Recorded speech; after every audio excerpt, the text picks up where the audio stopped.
ஓம் நமோ பகவதே ஸ்ரீரமணாய. பகவானுடைய அனுகிரகத்தில் பகவானுடைய இன்னொரு திருவிளையாடல் நம்ம சிந்திக்க போகிறோம். இன்றைக்கி ஆக்ஞை அப்படிங்கிற தலைப்பில் வனவாசி ராமசுவாமி ஐயரை பற்றிய ஒரு சம்பவம். வனவாசி ராமசுவாமி ஐயர் பகவானை அடிக்கடி பார்க்க வருவார். அவர் கொஞ்சம் கோபிஷ்டர். சடக்குன்னு கோபம் வந்துடும். பகவானை பார்க்க வரும்போது கூட யாரோ ஒருத்தன் நிறுத்தி விட்டான்னு நான் உள்ளே போயே தீருவேன், என்ன நினச்சிட்டு இருக்கேன், யார் நீ யார் நிறுத்துறதுக்குன்னு சண்டை போட்டுவார். விரூபாட்சி குகையில் நம்ம பார்த்தோம் அந்த சம்பவத்தை. அப்புறம் பகவான் வந்து சாப்பிட வரலையான்னு கேட்கும்போது கூட வயிறே சரியில்லை, உடம்பே சரியில்லை, ஏகப்பட்ட மருந்தில் தான் வாழ்ந்துட்டு இருக்கேன், சடன்னு பேசுகிறவர். அவருடைய குணம் அது. அவர் திருவண்ணாமலைக்கே மாற்றலாய் வந்துட்டார்.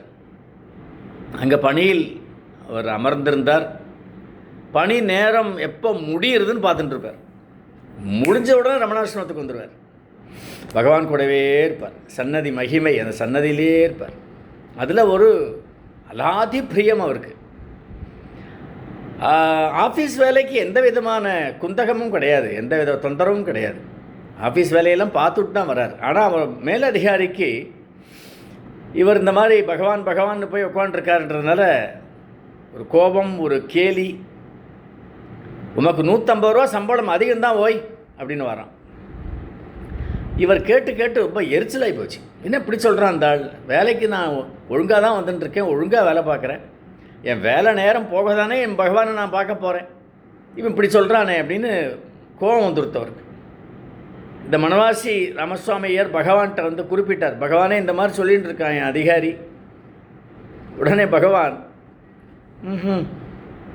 இதுக்கே இப்படி சொன்னா உம்மை சம்பளத்தை 200 வசத்தினா என்ன சொல்லுவா?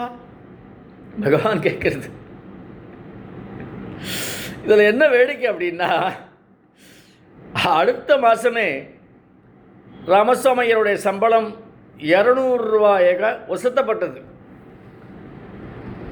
இப்போ அந்த அதிகாரி என்ன பண்ணுவான்? பகவானுடைய திருவிளையாடல் எல்லாம் அவன் அப்படி கேட்க வைக்கிறது. இவருக்கு கோபம் வருது. இவர் பகவான்கிட்ட வந்து இந்த மாதிரி சொல்கிறது. அதாவது பகவானுடைய அனுகிரகத்துக்கு அளவே இல்லை. அதெல்லாம் அனுபவம், அதெல்லாம் அனுபூதிகள் இருந்தால்தான் நமக்கு வந்து பகவானுடைய பராக்கிரமம் தெரியும், தாயுள்ளம் தெரியும், கருணை தெரியும், அன்பு தெரியும், பாதுகாப்பு தெரியும். எப்படி பாதுகாக்கிறார்?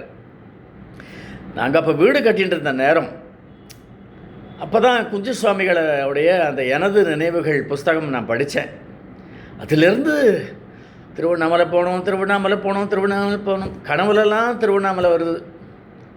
அதே ஞாபகம். என்னுடைய வாழ்க்கை துணை சொல்லித்து ஒரு 400 ரூபா ஆகும். நான் சொல்கிறது 91. 400 ரூபா ஆகும். ஒரு ஜன்னலாவது வைக்கலாம், பார்த்துக்குங்கோ. இப்படி சொன்ன உடனே எனக்கு யோசனை பண்ணிட்டேன், சரி பாக்கியம் இருந்தால் பகவான் கூப்பிட்டோம். ஆல் இண்டியா ரேடியோ திருநெல்வேலியிலேருந்து எனக்கு ஒரு கான்ட்ராக்ட் வருது. ரெக்கார்டிங் சென்னையில் ஃபஸ்ட் கிளாஸ் டூ அண்ட் ஃப்ரோ, டிக்கெட்டெல்லாம் கொடுக்க வேண்டாம், first class two and bro calculate பண்ணி கிட்டத்தட்ட ஒரு 2800 ரூபா. நான் சொல்கிறது 91 ரேட். நான் போயே ஆகணும்.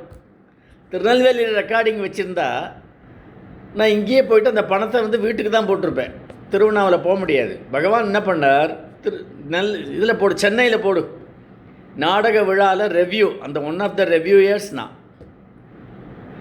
ஒரே குஷி எனக்கு. அப்போ என் ஒய்ஃப்ட்டு சொன்னேன், பார் சென்னை போயாகணும், திருவண்ணாமலை வழியாக போகிறேன். பணம் கொடுத்துட்டார் பகவான், சான்ஸ் கொடுத்துட்டார், போப்பார். அவளுக்கு ஒரே குஷி, சிரிச்சுக்கிறா. ஓ, இவர் நினச்ச மாதிரியே நடந்துருத்தேன். அப்போ தான் குஞ்சு சுவாமிகளை பார்த்தேன். அப்போ என்கிட்ட கேட்குறார் அவர், எப்படி வந்தேள் நீங்கள் இங்கே? இல்லை, பகவானை பற்றி உங்கள் புக்கை மூலமாக தான் தெரிஞ்சுட்டேன். அப்படியா? எப்போ? ஏப்ரல் மாதம். நான் போனது ஜூன் மாதம். ஏப்ரல், மே, ஜூன் உடனே வர்றதுக்கு பகவான் ஏற்பாடு பண்ணிட்டார். ஆன்மீகத்தில் கொஞ்சம் ஹையர் பிளாட்ஃபார்மில் இருந்தால்தான் அது நடக்கும். பகவான் அனுகிரகம் இருக்குது. தொடர்ந்து அருணாச்சல அக்ஷரமண மாலையை 2 வேளை பாராயணம் பண்ணுங்கோ, மலையை சுற்றுங்கோ, வேறு ஒன்றும் வேண்டாம் அப்படின்ட்டு கண்ணை மூடின்ட்டார். அதாவது பகவான் ஆக்ஞை எல்லாம் அவர் செய்வார். எல்லாம் எப்படி பூரியை கட்டி கொடுத்தாரோ, எப்படி இந்த சம்பளத்தை ஒசத்துனாரோ, எவையா கேட்குறது நம்மளை?